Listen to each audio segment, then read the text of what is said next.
Good morning everybody, hello everyone, कैसे हैं आप सब? आई होप बहुत अच्छे होंगे, राइट।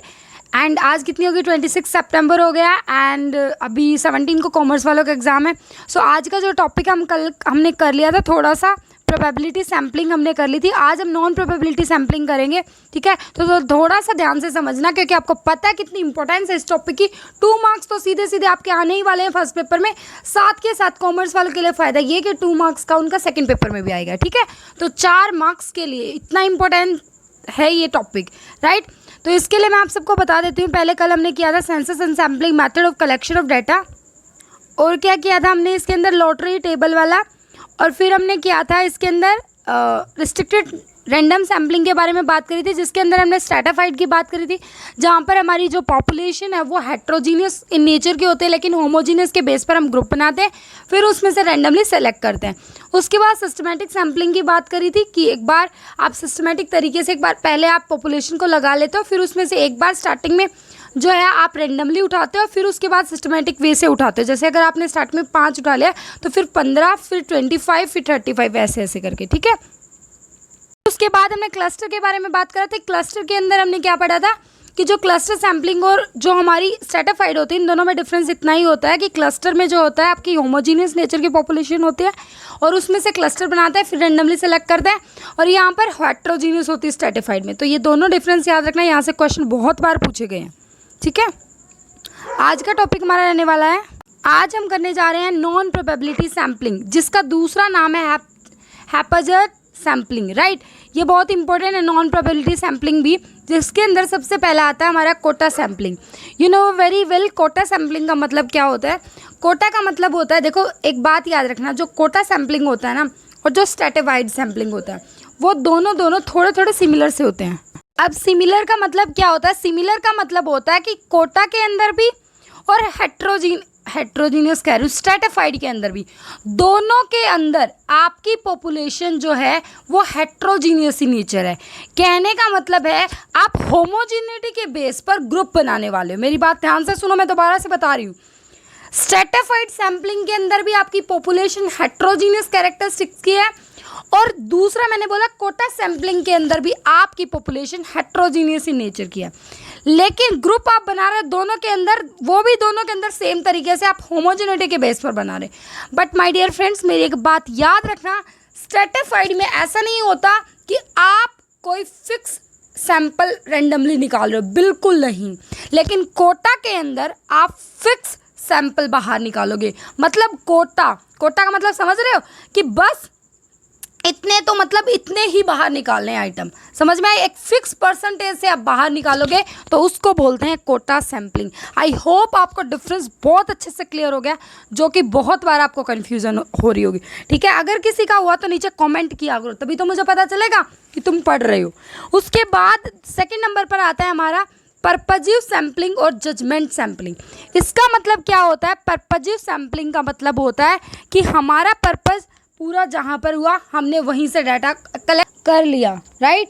मतलब जहाँ हमारा पर्पस पूरा हुआ वहीं से डाटा इकट्ठा करा, साइड हो गए, उसको जजमेंट सैम्पलिंग भी बोलते हैं। थर्ड नंबर पर आता है कन्वीनियंस। कन्वीनियंस का मतलब होता है कि जो हमारे लिए कन्वीनियंट, राइट। फॉर एग्जाम्पल, मैंने अपने एक स्टूडेंट को बोला कि आप ये डाटा इकट्ठा करके लेके आओ, राइट। जैसे मान लीजिए एग्जाम्पल ले लेते हैं हम, मान लीजिए डाटा जो इकट्ठा करके लेके आना था वो एमकॉम के बच्चों का डाटा इकट्ठा करके लेके आना था।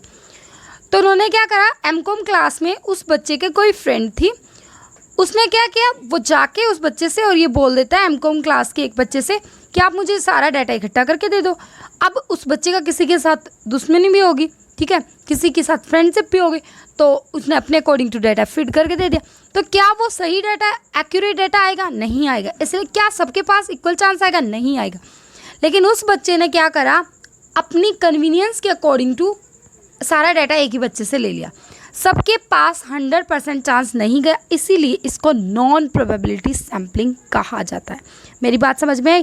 ठीक है। उसके बाद आता है एक्सीडेंटल सैम्पलिंग। एक्सीडेंटल सैम्पलिंग का मतलब होता है, देखो नाम से ऐसा क्लियर हो रहा होगा आपको, एक्सीडेंटली मतलब कि प्रोबेबिलिटी, राइट, रेंडमली, बट ऐसा नहीं है, ये नॉन प्रोबेबिलिटी। अब नॉन प्रोबेबिलिटी कैसे? आपको डाटा इकट्ठा करना था, ठीक है, एक्सीडेंटली कोई आपको मिल जाता है और आपका डाटा वहीं से पूरा हो जाता है, आपको कहीं आगे जाने की ज़रूरत नहीं पड़ती। तो क्या ये प्रोबेबिलिटी है? प्रोबेबिलिटी तो तब होता है ना जब सबको आप इक्वल चांस देते, आपने तो इक्वल चांस नहीं दिया, तो ये प्रोबेबिलिटी नहीं है। इसीलिए इस सैंपल को बोलते हैं एक्सीडेंटल सैम्पलिंग। मतलब आपको एक्सीडेंटली कोई मिला और आपने डाटा इकट्ठा करा उसी से और आगे सबमिट करा दिया, आपने सबको इक्वल चांस नहीं दिया डाटा इकट्ठा करते वक्त, तो उसको बोलते हैं नॉन प्रोबेबिलिटी सैम्पलिंग, राइट। उसके बाद आता है एक स्नोबॉल। स्नोबॉल बहुत इंपॉर्टेंट है, जिसके अंदर जिस स्नोबॉल को ही नेटवर्क सैम्पलिंग कहा गया है। इसमें क्या है, आपको स्नोबॉल से याद रखना, मीनिंग एक चैन बनेगी कि आप पहले 2 लोगों से इकट्ठा करो, फिर उनको बोल रहे हो कि आगे वो 2 लोगों से इकट्ठा करें, फिर वो 2 ऐसे 2 या 3 करके चैन बना देते हो और फिर वहाँ से आप डाटा इकट्ठा करते हो, तो उसी को बोला जाता है स्नोबॉल सैम्पलिंग और इसी को नेटवर्क सैम्पलिंग भी कहा जाता है, राइट। तो यहाँ तक तो आपको क्लियर हो गया होगा प्रोबेबिलिटी सैम्पलिंग क्या होती है, नॉन प्रोबेबिलिटी सैम्पलिंग क्या होते हैं। हमने इनके टाइप्स कर लिए, आपको पता है कितने ज़्यादा इंपॉर्टेंट पॉइंट्स हैं ये, राइट। और मैं आपको एक बात और बता देती हूँ, अभी ना एक टॉपिक और कर लो आप स्टैटिस्टिकल एरर का, जो कि बहुत ज़्यादा इंपॉर्टेंट है। Sampling and non sampling error आया हुआ है ये भी पेपर के अंदर, वो टॉपिक और करो, फिर आज की वीडियो ख़त्म करते हैं, ठीक है।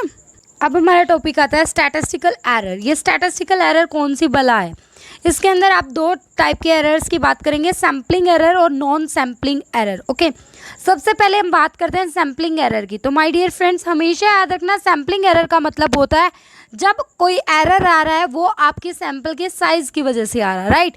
आपने मतलब पॉपुलेशन बहुत बड़ी थी, लेकिन आपने वो जो सैंपल सेलेक्ट करा है वो बहुत ही छोटा सैंपल सेलेक्ट करा है, इसकी वजह से सैम्पलिंग एरर आ गया है। तो अब एरर को कैसे ख़त्म करोगे? वो सैंपल के साइज़ को बढ़ा के, वो बात नहीं करें हम। अभी हम बात करें सैम्पलिंग एरर क्या होता है और नॉन सैम्पलिंग एरर क्या होता है। सेकेंड नंबर पर आता है हमारा नॉन सैम्पलिंग एरर। ये नॉन सैम्पलिंग एरर क्या होता है? ये नॉन सैम्पलिंग एरर तब अराइज होता है जब आप डाटा को कलेक्ट करते हो, राइट। ये आपके सैम्पलिंग के साइज़ की वजह से नहीं होता, बट ये ह्यूमन बींग्स की वजह से होता है। कैसे होता है? इसमें होता है सबसे पहले एरर ऑफ मेजरमेंट। कहने का मतलब ये है कि जो आप मेज़र करते हो ना, वो उसमें गलती कर देते हो। समझ में आई मेरी बात? ठीक है, आप जो भी स्केल ऑफ मेजरमेंट जो भी यूज़ करते हो उसमें डिफरेंस आ जाता है आपका, ठीक है। राउंडिंग ऑफ प्रोसीजर में डिफरेंस आ जाता है। कहने का मतलब ये है किसी ना किसी वजह से आपके एरर ऑफ मेजरमेंट में एरर आ जाता है। सेकेंड नंबर पर होता है एरर ऑफ नॉन रिस्पॉन्स। देखो कई बार क्या होता है कि जो इन्फॉर्मेशन आपको चाहिए रेस्पोंडेंट से वो नहीं देते हैं, वो रिस्पॉन्स ही नहीं देते हैं, तो आप अपनी मर्जी का फिल कर देते हो या फिर ब्लैंक छोड़ देते हो जिस भी तरीके से, तो वहाँ पर एरर हो जाता है, उसको भी नॉन सैम्पलिंग एरर बोलेंगे। थर्ड नंबर पर होता है कि एरर ऑफ मिस इंटरप्रिटेशन के अंदर क्या होता है कि आप क्वेश्चंस को गलत तरीके से इंटरप्रेट कर देते हो या फिर जो सही है उसको नहीं सही तरीके से नहीं भरते हो। जैसे कि क्वेश्चनर वगैरह है, वो उसको समझ में नहीं आता है रेस्पोंडेंट को और वो पता नहीं क्या का क्या भर देता है, तो वहाँ पर जब जो भी कोई गलती होती है तो उसको भी नॉन सैम्पलिंग एरर ही बोलेंगे। उसके बाद आता है एरर ऑफ कैलकुलेशन और अर्थमेटिकल एरर।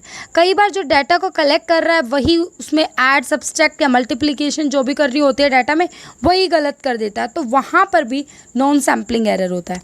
उसके बाद आता है एरर ऑफ सैम्पलिंग बायस। देखो बायसनेस तो आ ही जाती है, राइट।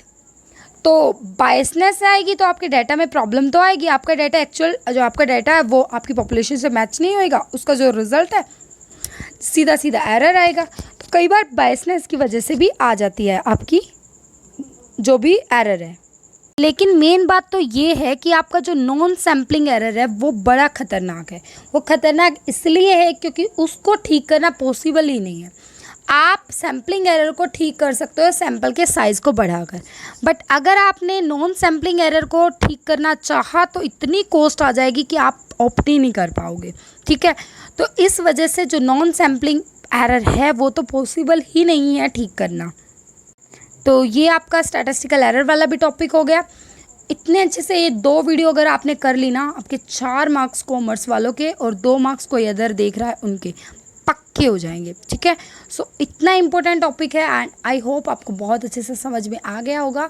आज 26 सितंबर हो गया। सो बहुत ही बड़े लगन से पढ़ो, जितना टाइम रह गया बहुत ही अच्छे तरीके से धूम मचा दो पढ़ने में, ठीक है। फिर आपका JRF आने वाला है, ठीक है। और इसी होप के साथ thank you so much guys, bye bye, take care.